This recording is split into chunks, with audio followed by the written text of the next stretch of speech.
Welcome to Write with Love. I'm your host, Sarah Williams, best-selling author, speaker, and creative entrepreneur. Each week, I chat to passionate and inspiring authors about their journey in creative writing. Some are traditionally published, some do it themselves. Everyone's journey is different, and everyone has something interesting to say. We all love love and love what we do. Today's show is brought to you by our amazing fans and supporters on Patreon. If you'd like to help support the show and get some awesome bonus episodes, go to patreon.com/Sarah Williams Author to learn more. Now here's today's show. G'day, I'm Sarah Williams. Thanks for joining me for episode 94 of Write with Love. I'm recording this on Wednesday, September 25th, 2019. As this airs, I will be recovering from what I'm sure is going to be a big few days. My audiobook narrator, Miles Pollard, is joining me in Brisbane, where we are booked to speak at some libraries and events and sign at the Books by the Bridge event in the Gold Coast this Saturday. I'm pretty excited about it, but it's been a big week and I'm looking forward to a break next week. It is school holidays though, so I'm not sure if it will be that relaxing with 4 kids running around. The latest Australian romance multi-author boxed set from Serenade Publishing is called Outback Lovers, and it is out now on ebook for only 99 cents. This time I've teamed up with fellow Aussies Lisa Bow, SM Spencer and Suzanne Cass. It's only available for a limited time, so get it now. If you love Australian rural romance, then you will love these 4 full-length rural stories. My best-selling novel, The Sky Over Brigadier Station, is included in the set. I have day passes left for my next writers' retreat, which is being held in the beautiful seaside town of Noosa from the 18th to the 21st of October.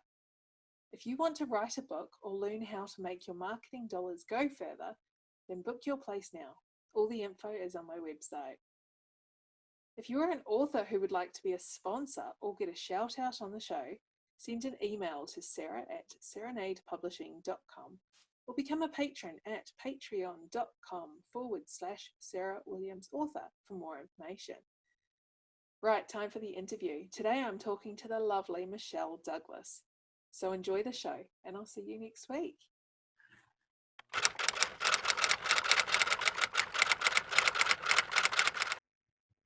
G'day and welcome to Write with Love. Today on the show, I'm chatting to MPhil Douglas. Thanks for joining me today. Oh, thanks for having me, Sarah. It's a delight to be here. Yeah, I'm so thrilled that you agreed to come on. So we'll start off. Can you tell us a little bit more about yourself and your journey to publication? Right. Well, I think probably like nearly every other author out there, I was a huge reader as a kid, and that was my favorite thing to do. And so from about the age of 5, after I got over wanting to be a mermaid when I grew up, when people asked me what I wanted to be when I grew up, it was a writer. And of course, you know, you play when you're a kid, and then when you're a teenager, you don't want to play with writing anymore. You want to play with boys. But when I was at university as an undergraduate, I met somebody who just adored, she just loved her Mills and Boons. But she was a little bit ashamed of them, so it was hilarious. We were doing English literature majors, and you'd go to her place and she'd have this amazing bookcase full of all the classics. But when you pulled one of the books out behind them, it was just stacked with Mills and Boons. Now, and so she wanted to write one, and it hadn't ever occurred to me, because at the back of my mind, the idea of writing had always remained. But my mother used to read Mills and Boons, my grandmothers, my aunts, so all the women in that I grew up with, they all read Mills and Boons. So I started reading them too young, probably, but geez, they were fun. Before I moved on to, you know, the Sweet Dreams and the Sweet Valley Highs. And so when my university friend, you know, pulled out all these books, it was like, oh, and I read a couple and it was like, oh my God, these are just divine. And the fact that she planted that little seed in my mind, it was like, oh, maybe one day I'm going to give it a try. And then I read a little article in just the local newspaper, and it was about Romance Rise Australia. So I jumped on and joined, and I've been playing with, and I must have joined probably in the mid 1990s. And so I'd finished uni and I was just working and all an assortment of jobs, and just in between times I'd be playing around with the writing. And my first few efforts were rightly rejected, but it made me dig my heels in, because it's like, I am smart and I've got an English literature degree. I should be able to write one of these books. And so it was a long journey till 2007 when my first book was published by Harlequin Nielsen Boone. I've got a whole drawer full of rejection letters, which are kind of great.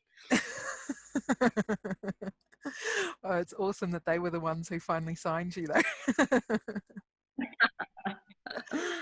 Oh, fantastic. So since about 2008, so you've been a published author for about, what's that, 11 years?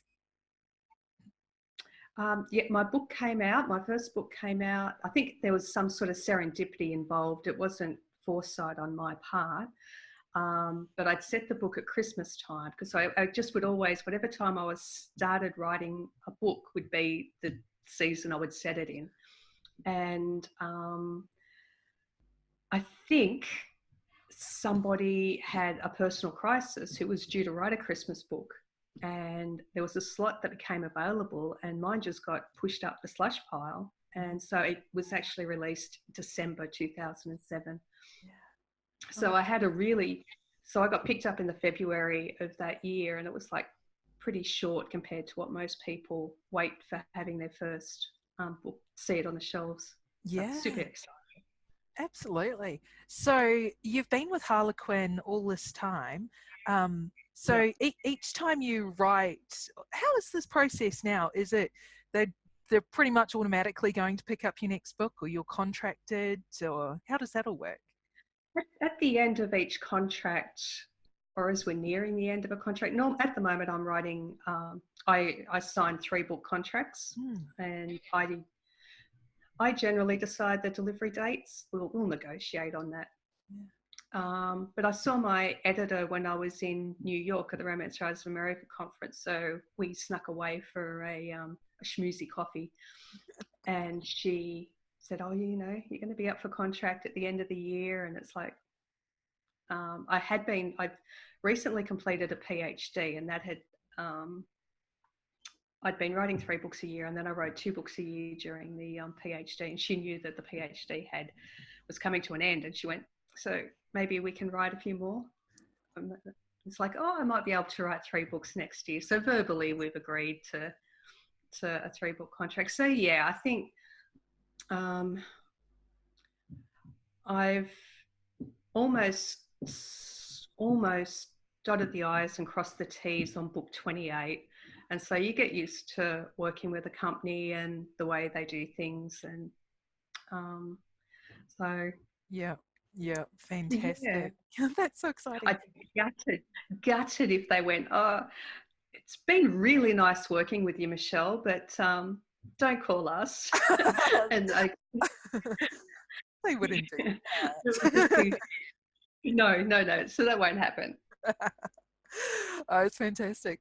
So the Harlequin romances that you write, how many words roughly are they? Around about the 50,000 words?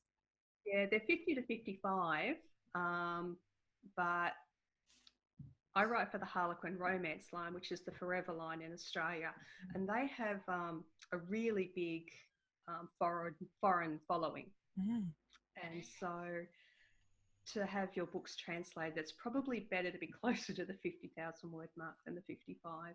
So yeah, fantastic. I really like that size. Yeah. Yeah.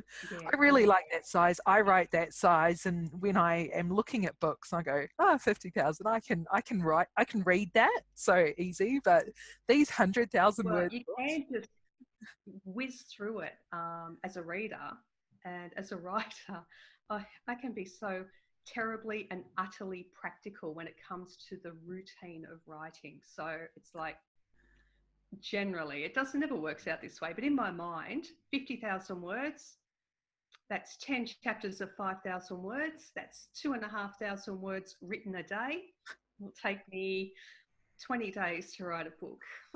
Of course, they're not consecutive, believe me. But in my mind, and that's only a first draft, I write longhand. So you then have to type it up and edit and all those sorts of things. That takes just as much time, if not longer. But so a 50,000 word project seems so doable to me as a writer. Yeah, and do you usually write more than those 50,000 words and then edit them out? Or I guess you're writing longhand, so it's not like you're counting every word, are you? No, and seriously, I've discovered that if I make the book as good as I possibly can, I put it away for a couple of days and then go back to it and go, you're just cutting 1,000 words, just do it. It's amazing how much tighter you can make a book. It's extraordinary. It's taught me a lot. But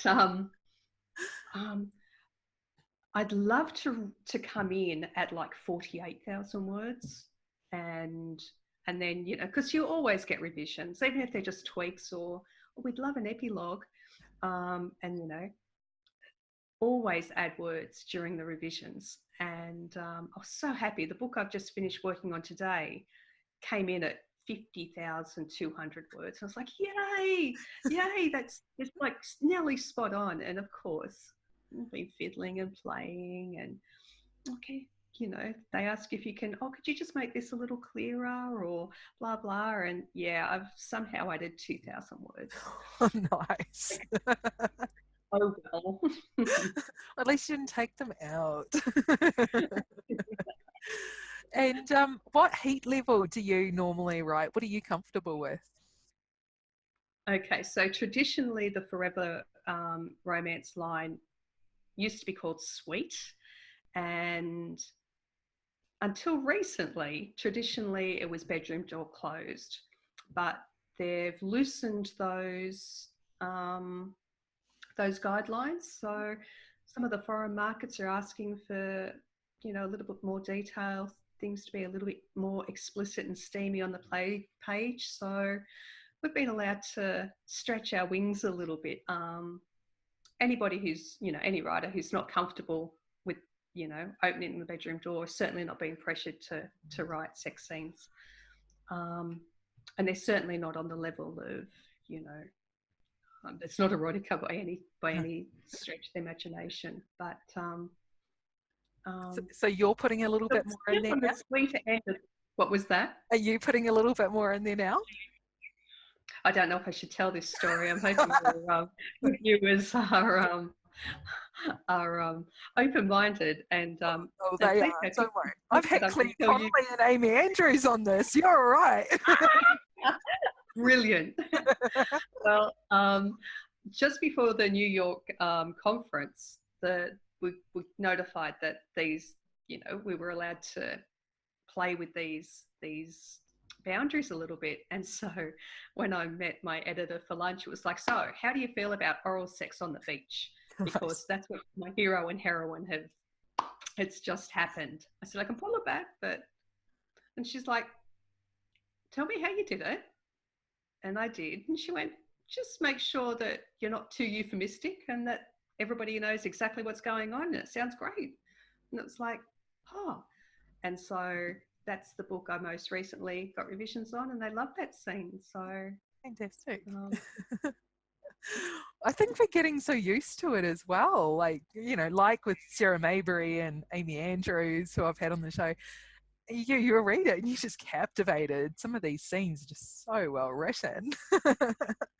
Absolutely. And I don't know, there's something liberating and innately feminist about portraying positive sex for women. Yeah, absolutely. I love that. Feminist. Open door sex scenes. Feminist. Oh, fantastic. So your latest, I might be getting this wrong, was your latest book, The £1 Million Marriage Deal? Was that the last one that's come out? No. So the £1 Million Marriage Deal came out last year. Right.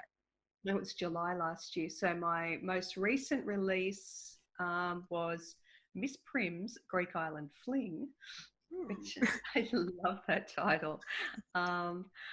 And it came out in May. Excellent. Brilliant. But the £1 Million Marriage Deal was RITA nominated for this year, which is just passed. We were both there. We were both in New York for the Romance Writers of America. I saw your name come up. You didn't.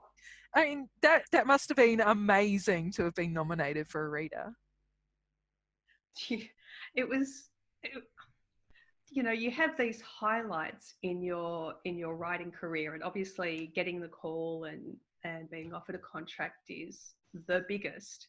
But I swear, getting the phone call, and it was so unexpected.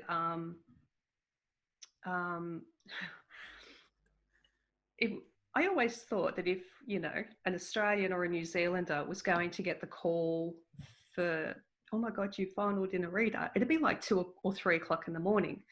Well, the phone rang and it was about 10:30. About 10:30. Now, I had 3 family members all in hospital that week.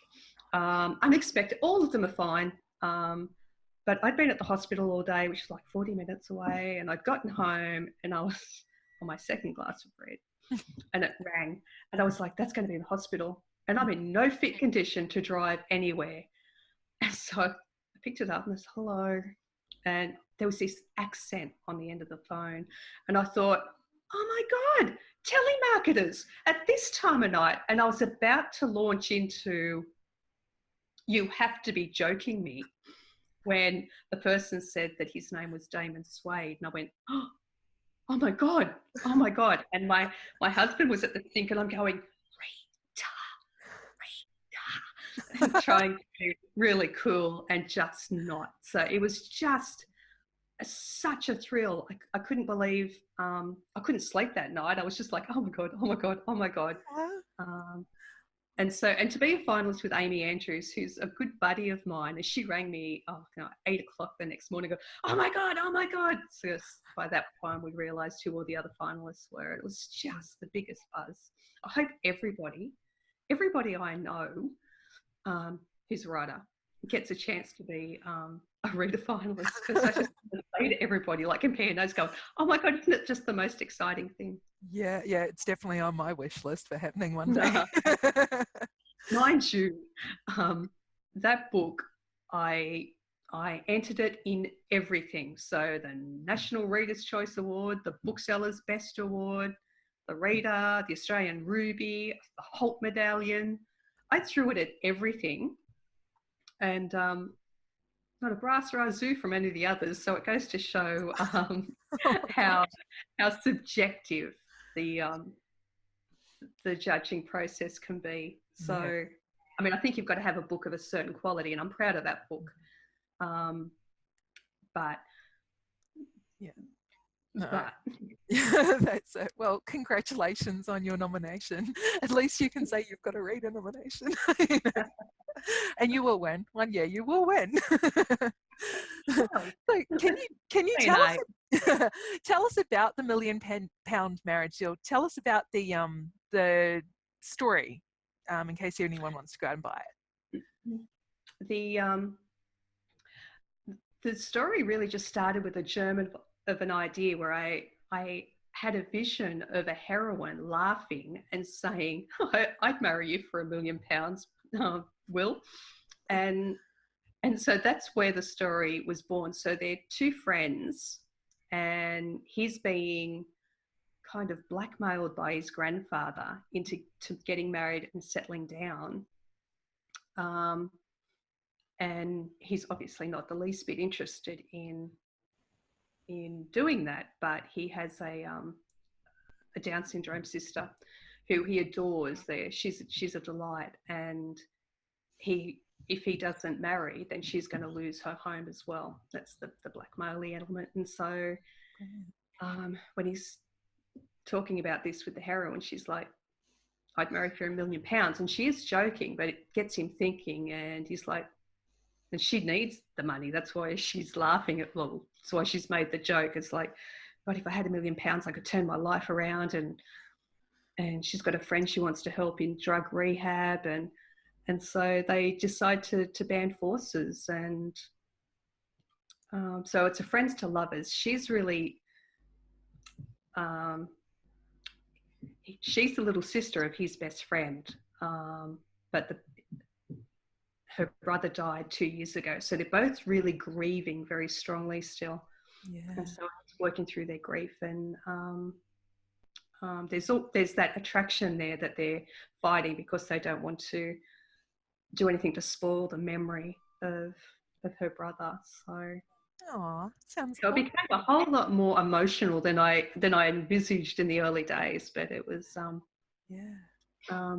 seemed to work. Yeah. Oh, that's wonderful.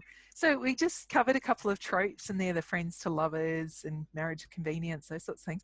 What is your favourite trope to write? Yeah.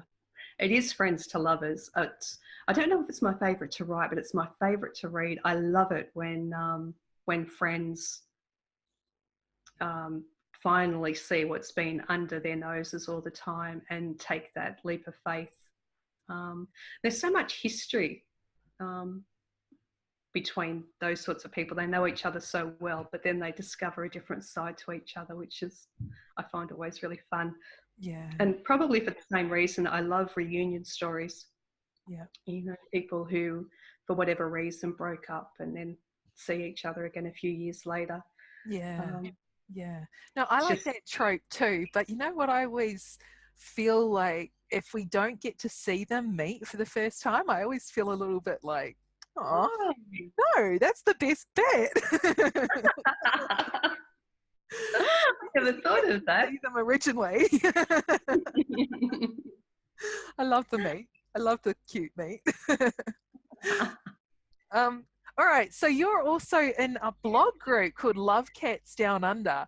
I was telling you this off air, but I'll hear about it and I'll forget to go and look at it, and then I'll hear about it later on, and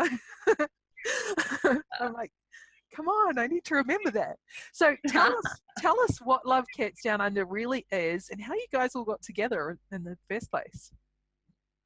We the group was started by Rachel Bailey, and a few others. Were going back a long time, probably 10 years ago, maybe longer, and it was just to form a blog group with newly published Australian and New Zealand authors who wrote category romance.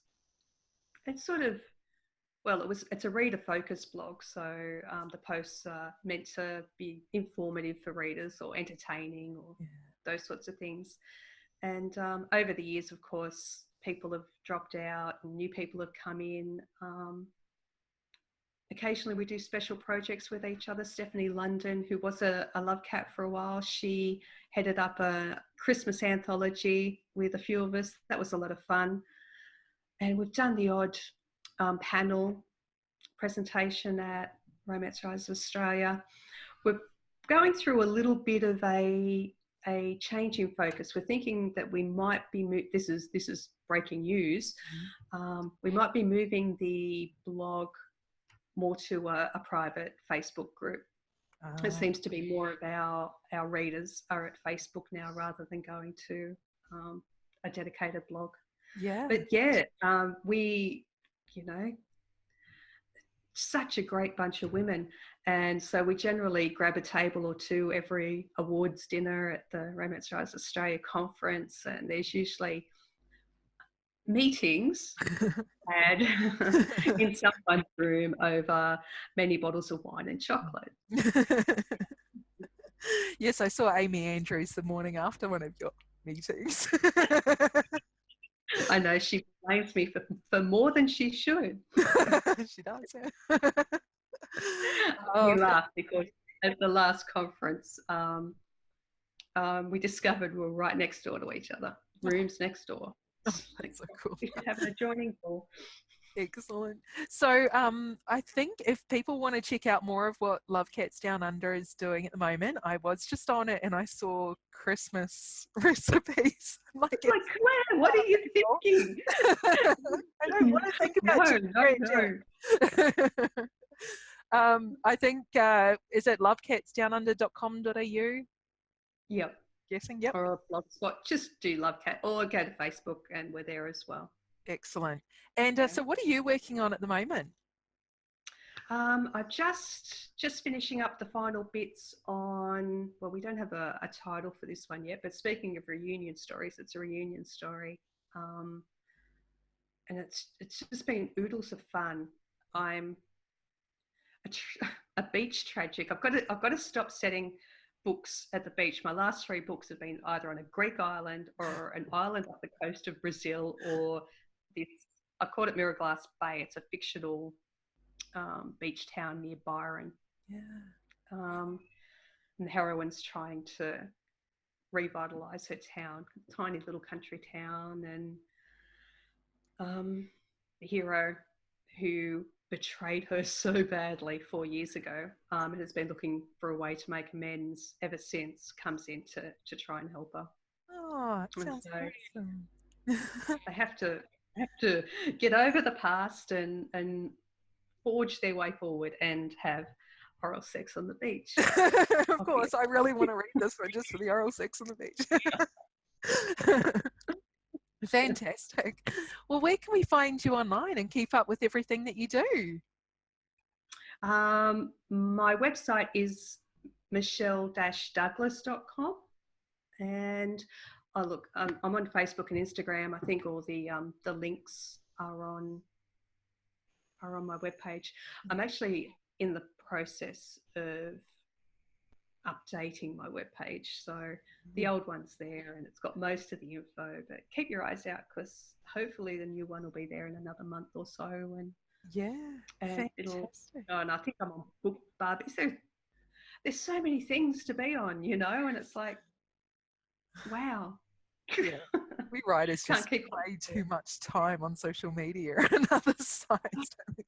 Yeah. And that's the thing, I love Facebook, and I can spend hours just flicking through people's photographs on Instagram. That's like I discovered Greek islands, and it's like, oh, I'm going to look at them all for an hour. Yep. Bad. Very, very bad. That's it. Well, it's time you go back to writing some more books. So thank you so much for being on the show today, Michelle. I really appreciate it.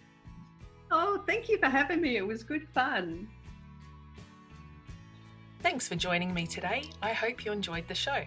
Jump onto my website, sarahwilliamsauthor.com, and join my mailing list to receive a free preview of my books and lots of other inspiration. If you like the show and want it to continue, you can become a sponsor for just a couple of dollars a month. Go to patreon.com/sarahwilliamsauthor. And remember to follow me on Facebook, Twitter, and Instagram. And don't forget to subscribe to my YouTube channel and leave a review of the podcast. I'll be back next week with another loved up episode. Bye!